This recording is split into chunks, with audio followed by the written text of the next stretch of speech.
Welcome to the last chapter we're going to cover for Chemistry 121. We're going back in the book. We've finished the book, but now we're going to backtrack and cover Chapter 4. And we're just going to touch on some of the major concepts in Chapter 4. So definitely look at the expanded or extra, not the extra resources, but the course resources to see which sections I am requiring you to cover and to know and which ones to skip. Okay.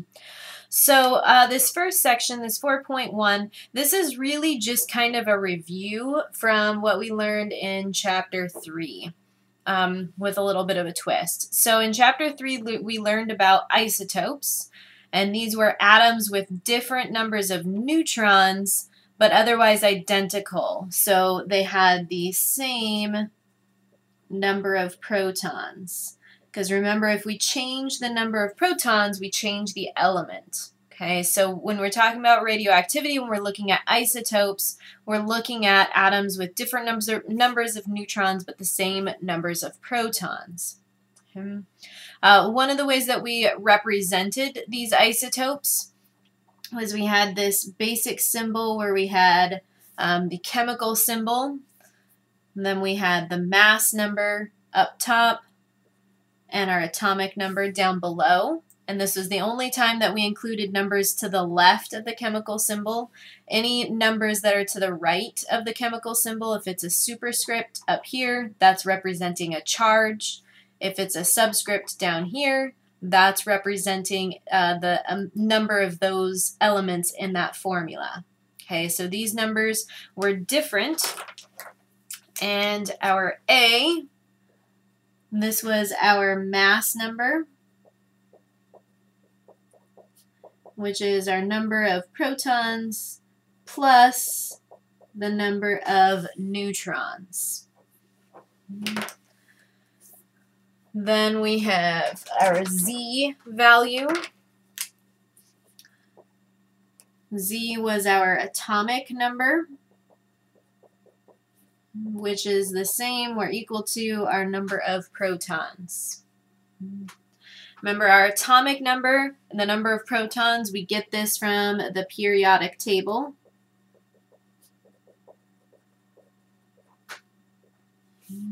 Our mass number has to be given. Okay? This is not found on the periodic table. And then, of course, the E, this is our chemical symbol.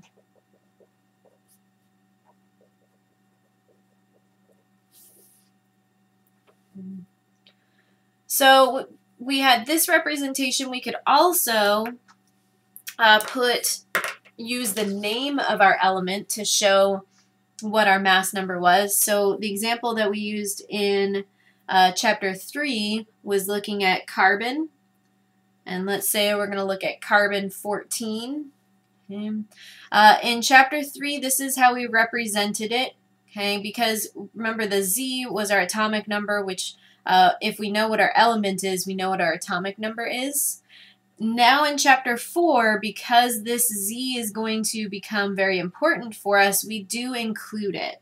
So in Chapter 4, you're going to see your symbols like this, or the other way that you can look at this is if you have the name of the element, we put a dash, and then we put the mass number to the right of it. All right, so most isotopes that we have are stable, okay, meaning that they are happy with how they are. Some isotopes are not stable, okay, and those types of isotopes we call radioactive because they want to be stable, so once they get to this unstable place, they're going to give off radiation, a type of energy or particle, in order to become a stable isotope. Okay, and that's where we get to our nuclear reactions. So we have this radioactive decay, and that's when a nucleus breaks down by emitting radiation and producing a new nucleus. Okay. Nuclear chemistry is a whole different ballgame from any of the other chemistry that we've been working with. Okay, when we've worked with chemical reactions, whatever elements and atoms we've started with, we end up with. Okay, nuclear chemistry is different. Nuclear chemistry has to do with the nucleus, meaning we're going to start interacting the protons and neutrons. Okay, and so we're going to be changing the number of protons in our nuclei, which means we're going to be changing the elements. Okay, so nuclear chemistry is different than the chemistry that we've been talking about. Okay, so basically we're going to take our radioactive nucleus, okay, something that is unstable. It's going to decay, and this happens naturally. We'll talk about how fast this reaction happens when we talk about half-lives. But this radioactive nucleus is going to decay, and it's going to produce a new nucleus. In other words, a new element, a different element than what we started with, and give off some sort of radiation. Okay, and we have 4 different types of radiation that we're going to talk about next. Okay. Your book just calls this a new nucleus. The sapling site calls this a daughter nucleus. Okay, indicating that it's not just something that's naturally found, it's something that was a product of a radioactive isotope. So just some different vocab for you there. All right, so let's talk about these different types of radiation. Okay, we're going to talk about them in terms of chemical equations, but we're also going to talk about them in terms of safety. Okay, radioactive materials are very potentially dangerous. They have to be proceeded with caution. And depending on the type of radiation that's occurring, you can take different types of safety precautions to protect yourself.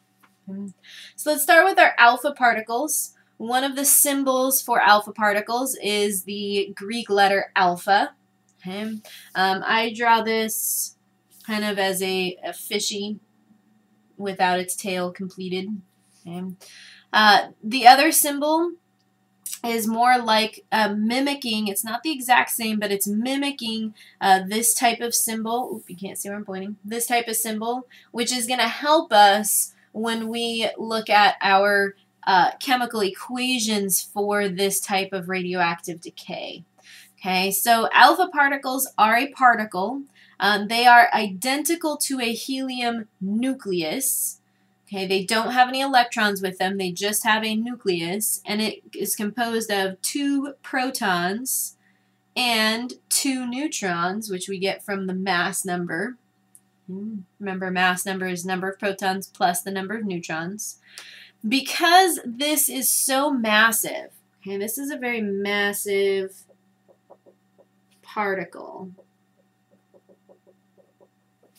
Because this is so massive, in air, it's not going to be able to travel very far before it bumps into something else and gets absorbed or converted into some other form of energy or into another nucleus. Okay, so alpha particles can only travel on the order of centimeters in the air. Okay, so centimeters of travel. So what that means is if you are next to something that is an alpha emitter, okay, if you have a radioactive material and you know that that radioactive material gives off alpha particles, okay, basically all you have to do is put some distance between you and that source of radioactivity. Okay, so you can basically just step back. Okay.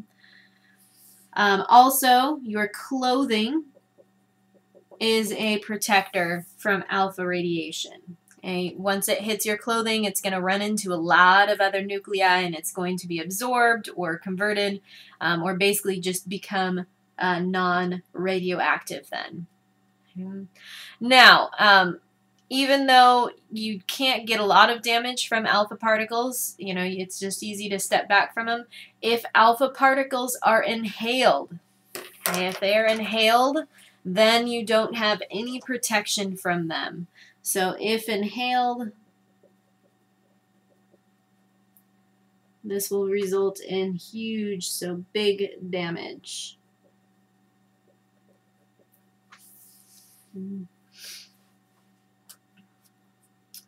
So that's kind of alpha particles in a nutshell. If we look at alpha decay as a chemical equation, okay, even though we are doing a different type of chemistry that we have been doing all quarter, in that we are now producing different nuclei or different elements, we still have to obey the laws of conservation of energy and conservation of mass. Okay, so that's where our mass number and our atomic number come in. Okay, both of these numbers still have to be conserved. So if we look at uranium-238, okay, and this goes through alpha decay, so it's going to produce an alpha particle. Okay. The alpha particle is going to take 4 for the mass number and 2 of the protons. Okay, so if we see, we started out with 92 protons from uranium. Okay, 2 of the protons went to the helium, to the alpha particle, which means we had 90 protons left, which, if we look at the periodic table, for the element with the atomic number of 90, we're down here in the actinide series, and this is thorium, okay, with an atomic number of 90. So we have thorium of 90. Okay. So our protons are conserved. Now we want to conserve our neutrons, which we can do by our mass number because our protons are already conserved. So we had 238 total protons and neutrons. 4 protons, neutrons, which was actually 2 protons and 2 neutrons, went to the alpha particle. So we had 234 left. So we have thorium-234 as our new nuclei, okay, or our daughter nucleus.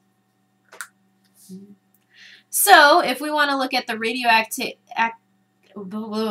the alpha decay, the radioactive decay of radon, or excuse me, this is radium.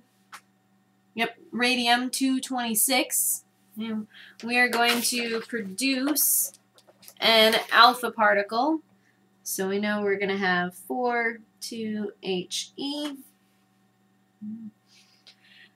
2 of our protons go to the alpha particle, so we're left with 86 protons.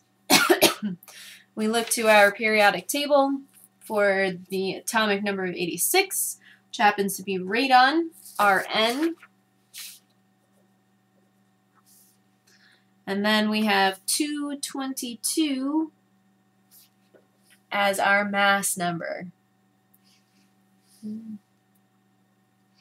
All right. As a heads up, another thing that's changed from the rest of the quarter, most of this quarter we've been dealing with kind of the top half of the periodic table. We've really been using a lot of these elements in groups 2, 3, and 4, only on occasion really getting into group 5. Okay. In nuclear chemistry, your radioactive nuclei are down towards the bottom of the periodic table, mostly in general. Okay, we will see some of these elements pop up again, but a lot of times you're going to want to start searching for your elements down in this lower half of the periodic table. All right, so I want to talk about gamma rays last, so let's talk about beta particles. Beta particles have 2 different symbols, just like alpha particles. They have the Greek letter of beta. Okay. I write this as a B with a long line there. Some people like to kind of do a curved line. Some people connect that curved line and do something like that. Really just whatever symbol works for you. Okay. Beta particles, they are a particle, but they are not nearly as massive as our alpha particles. Our beta particles are an electron. Okay? Not just any electron, they are a very, very high energy electron. So their symbol, they get a lowercase e. Okay? So we're kind of, again, we're using this type of a symbol, but we're not following the exact rules here, in that our electron here, we have a -1 for where that atomic number would be. Okay, so -1 here, but no change in our number of neutrons. Okay, so this is a high energy electron. Now, if we recall from chapter 3, protons and neutrons were very, very massive. Electrons, we assumed, were negligible. Okay, their mass was negligible. So these beta particles, yes, they technically are a particle. They are very, very, very, very, very small. Okay, so what that means for us is that they can travel much further in air than our alpha particles. So they can kind of travel on the order of meters. Okay, so travel. So what that means is stepping back from a beta emitter is not enough to protect you, okay? Nor is just your basic clothing. So you kind of have to wear more thick clothes, which in Western Washington is usually not a problem for us. So we're talking about things like sweatshirts, jeans, material that has a little bit more thickness to it versus, say, just a t-shirt and, you know, some thin shorts or pants or something like that. So you need thicker clothing to protect yourself from a beta emitter.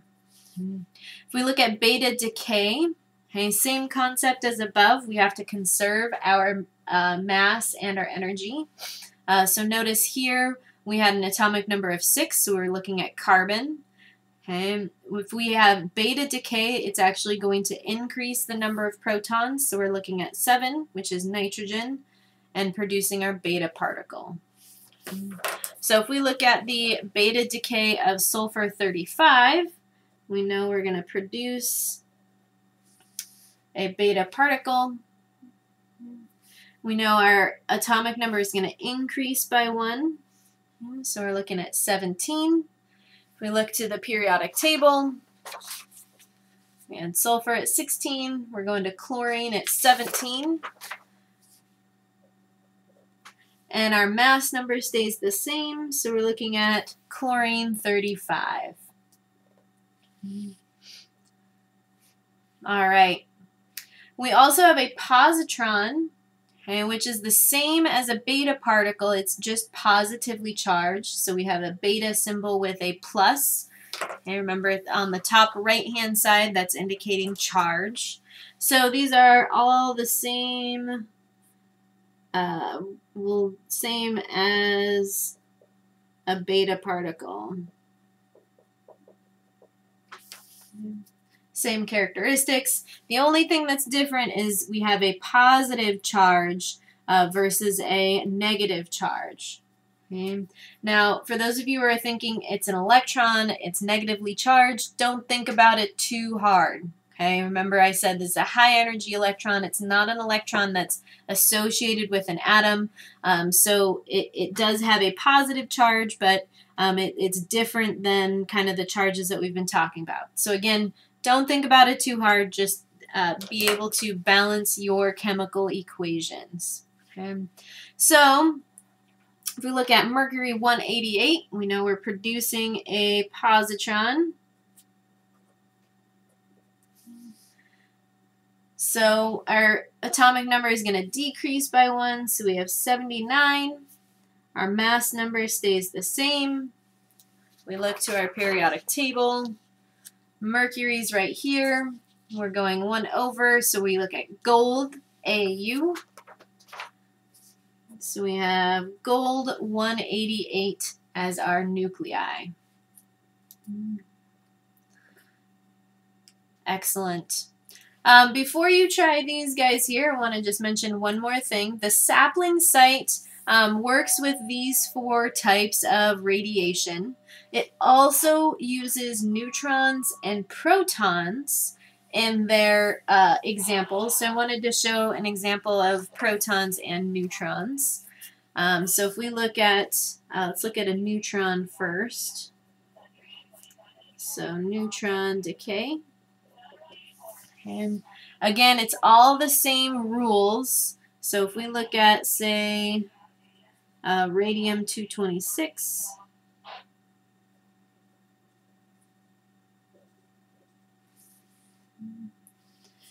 And we want to do neutron decay.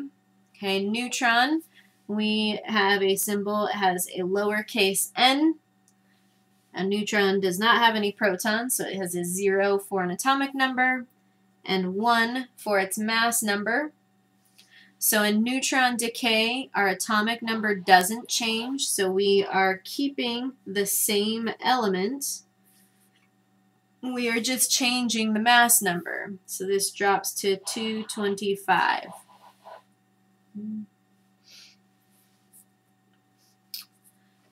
Now if we look at proton decay,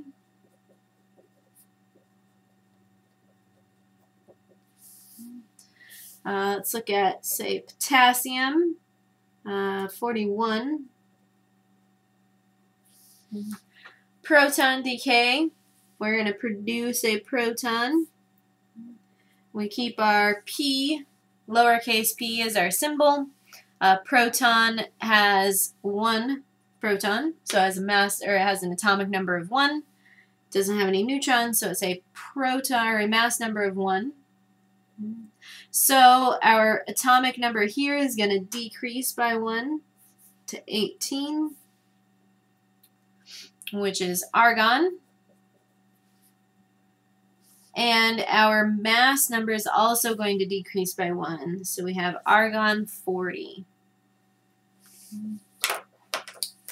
Now, as an alternative to proton, the symbol for proton, sometimes because it has 1 proton, you'll see it as a symbol with hydrogen. So sometimes you may see this as an isotope of hydrogen. As far as what I require, I will accept either. And in general, on the sapling, you'll only have the option of that symbol or that symbol, so you won't have to distinguish between the two. Also, another warning for sapling. Sometimes the sapling site uses the symbols including the mass number and the atomic number. Sometimes it will just show it with the letter. So sometimes they'll just have this as N, P. They'll just show this symbol here, just the beta or just the alpha. So just a heads up on that. On occasion, they either use this or use that. So they can be used interchangeably. I realize I did not talk about gamma rays. Good thing I moved my paper back up here. Gamma rays are the only type of radiation that do not have any mass. They are pure energy. They don't have any particles associated with them. They get the symbol of gamma, okay, another Greek letter. And I do that as kind of an alpha particle on its head, so a fish on its head. And because it doesn't have any mass to it, it has 0 for its atomic number and for its mass number here. Now, because this is pure energy, okay, it can travel very, very far distances. So we're talking hundreds of meters for its travel. Okay, and it can penetrate any type of clothing that you're going to wear. It can penetrate anything that's not very dense. So in order to protect yourself from gamma rays, you need really thick things, thick, dense materials. So thick, dense materials. Some examples of that, say concrete, okay, or lead.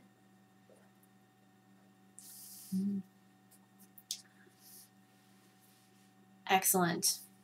Now, since in a gamma decay reaction, no mass is being exchanged, that means that our nuclei stays the same. Okay, but we do have to indicate that energy has come off that nuclei. So how we represent that is, we have this little M here. Okay, and this M represents a metastable state. So metastable.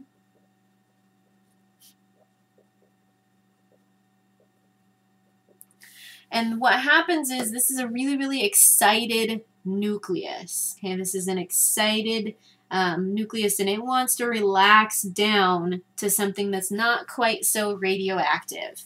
And by it relaxing down, it's going to give off that extra energy in terms of a gamma ray. Okay, so really easy to balance gamma decay equations because all the numbers and the elements stay the same. So if we have aluminum 27 in a metastable state, it's going to relax down to aluminum 27, and we're going to give off a gamma ray.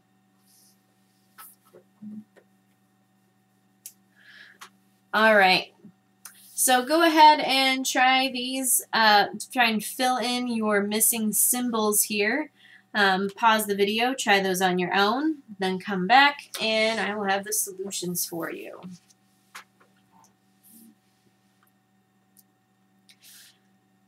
All right, so this first one, we have a change in our mass number by 2. Okay, so I need 2 over here. My mass number changed by 4, so I have a 4 up on top, which means I'm looking at an alpha particle. So I can either use this symbol here, which is much easier to use, or you can just put in the alpha particle. Robin.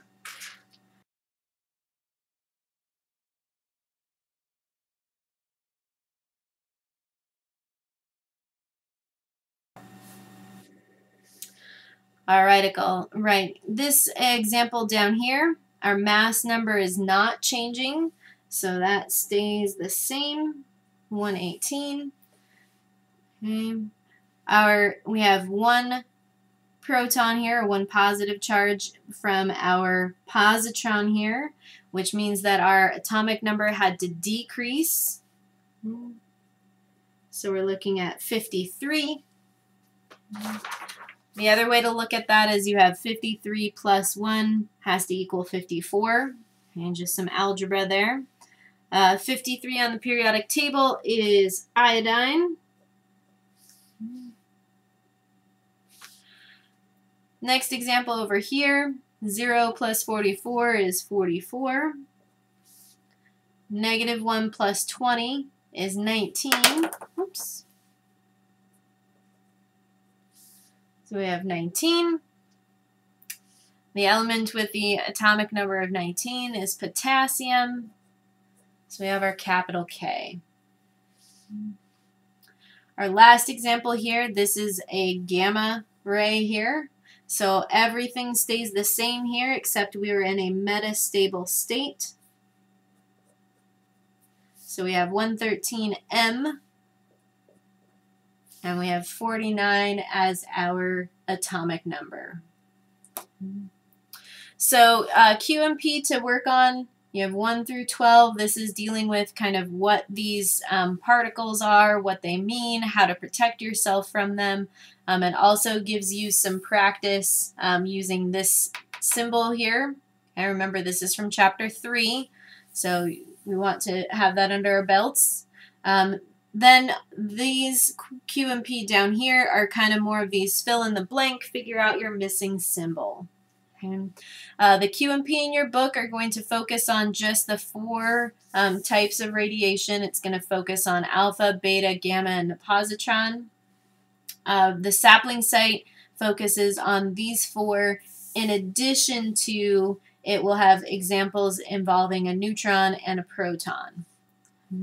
So definitely worth practicing working on those missing symbols.